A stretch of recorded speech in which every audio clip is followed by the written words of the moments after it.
அஹ்மதுஹு நுசல்லி அலா ரசூலில் கரீம் அம்மாபாத். குளிப்பு சம்பந்தமான 4வது பாடம்.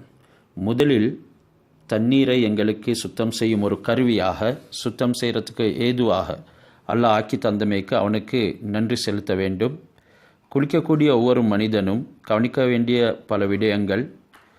இந்த விடயங்களை நாம் அறிந்து செய்வதனால் அல்லாஹ் சுப்ஹானஹு வ தஆலாவிடத்தில் அபரிமிதமான கூலிகளை பெற்றுக்கொள்வோம். ஹஜரத் ரசூலுல்லாஹி ஸல்லல்லாஹு அலைஹி வஸல்லம் அவர்கள் குளிக்கும் பொழுது மிகவும் கொஞ்சமான நீரைத்தான் பயன்படுத்தியிருக்கிறார்கள். இஸ்லாம் மனிதன் எங்கிருந்தாலும் எங்கு சென்றாலும் எந்த முறையிலும் இக்கட்டான நிலைமைகளையும் வாழ்வதற்குண்டான விதிமுறைகளை காண்பித்திருக்கிறது.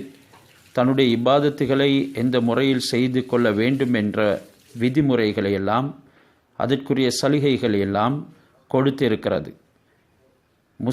சஹீ முஸ்லிமில் ஹஸ்ரத் சஃபீனா ரலியல்லாஹு தஆலா அன்ஹு அவர்களுடைய ரிவாயத்தின் மூலமாக ஒரு ஹதீஸ் எங்களுக்கு எடுத்து கூறப்படுது. அன்னஹு ஸல்லல்லாஹு அலைஹி வஸல்லம் கான யுகுசிலுஹு அஸ்ஸாஉ வயுவல்திஉஹு அல் முத்து. ஹஸ்ரத் ரசூலுல்லாஹி ஸல்லல்லாஹு அலைஹி வஸல்லம் ஒரு முத்து நீரினால் வுலு செய்திருக்கின்றார்கள். ஒரு முத்து என்கிறது நீதமான ஒரு மனிதனுடைய கையினால் தண்ணீரை 2 கரங்களையும் ஒன்று சேர்த்து அள்ளுவதற்கு தான் கூறப்படும். அதாவது 2 கரங்களையும் ஒன்று சேர்த்து தண்ணீரையோ தானியத்தையோ அரிசியையோ மாவையோ ஒரு மனிதன் அள்ளுவான் என்றால் கிட்டத்தட்ட நீதமான ஒரு மனிதனுடைய கையில் 600 கிராம் அளவு அந்த எடை பிடிக்கும். இந்த அளவு தண்ணீரினால் 600 கிராம் நீரால் ஹஜரத் ரசூலுல்லாஹி ஸல்லல்லாஹு அலைஹி வஸல்லம் அவர்கள் வுலு செய்திருக்கின்றார்கள். மேலும் ஒரு சா நீரினால் ஹஜரத் ரசூலுல்லாஹ் குளித்திருக்கிறார்கள். 4 முத்தை கொண்டது தான் ஒரு சா. அதாவது நீதமான ஒரு மனிதனுடைய 2 உள்ளங்கைகளையும் சேர்த்து 4 விடுத்தம் அள்ளினால் ஒரு சா வந்துவிடும். அது கிட்டத்தட்ட 2.5 கிலோவுக்கு எடையாகும். இந்த அடிப்படையில் இந்த கொஞ்சம் நீரினால் ஹஜரத் ரசூலுல்லாஹ் ஜனாபத்துக்காக வேண்டி குளித்திருக்கிறார்கள். தண்ணீரை இஸ்ராஃப் செய்கிறது மக்ரூ. சில சந்தர்ப்பங்களில் அது ஹராத்தின் பக்கமும் கொண்டு போய் சேர்த்துவிடும். இஸ்ராஃப் என்ற வீண் விரயம் யார் செய்கிறாங்களோ அவங்களுடைய வாழ்க்கையில் வறுமை உண்டாகும். அதனை நாங்கள் பயந்து கொள்ள வேண்டும். 7 கடல் நீர் இருந்தாலும் கூட சீரான முறையில் நியத்தை வைத்து குளிக்கவில்லை என்றால் அவருடைய குளிப்பு கடமையாக அதாவது நிறைவேற மாட்டாது. கடமையான இபாதத்துகளுக்கு தகுதியான குளிப்பாக அது ஆகவும் மாட்டாது.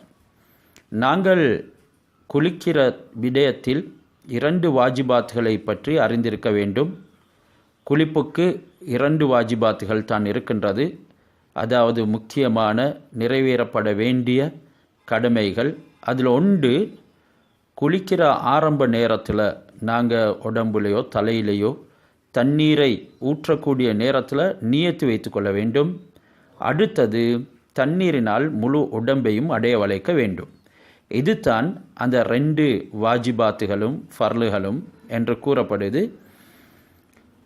சுன்னத்துகளோடு எப்படி நாங்கள் குளிப்பை நிறைவேற்றது என்ற நடைமுறையில் இந்த குளிப்பின் உடைய விதிமுறைகளை நாங்கள் பார்ப்போம். அதில் ஹஸரத் ரசூலுல்லாஹி ஸல்லல்லாஹு அலைஹி வஸல்லம் குளிக்கும் பொழுது பிஸ்மிலை கொண்டு ஆரம்பிப்பார்கள். பிஸ்மில்லா என்று சொல்லிக்கொள்ளலாம், அல்லது பிஸ்மில்லாஹிர் ரஹ்மானிர் ரஹீம் என்று கூறலாம். பிஸ்மில்லாஹிர் ரஹ்மானிர் ரஹீம் என்று கூறக்கூடியவர் ஜனாபத்துடையவராக இருந்தார்.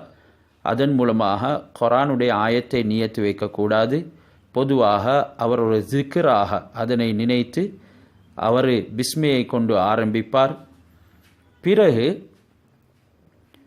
இஸாலத்து கதர், உடம்புல ஊத்தைகள் இருந்தால் அதனை நீக்கிக் கொள்வார்.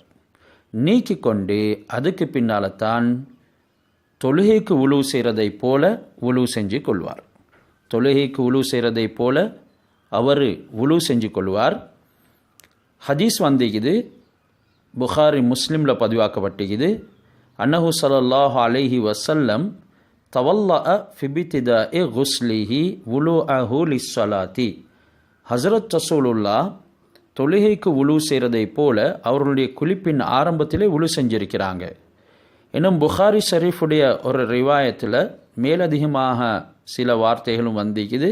ஹஸரத் மைமூனா ரலியல்லாஹு தஆலா அன்ஹா அவங்க ரிவாயத் செய்கிறாங்க, கைர ரிஜிலைஹி, ரசூலுல்லா இந்த முறையில் உலு செய்வாங்க, ஆனால் கால் ரெண்டையும் கழுவ மாட்டாங்க, பாதங்களை கழுவ மாட்டாங்க.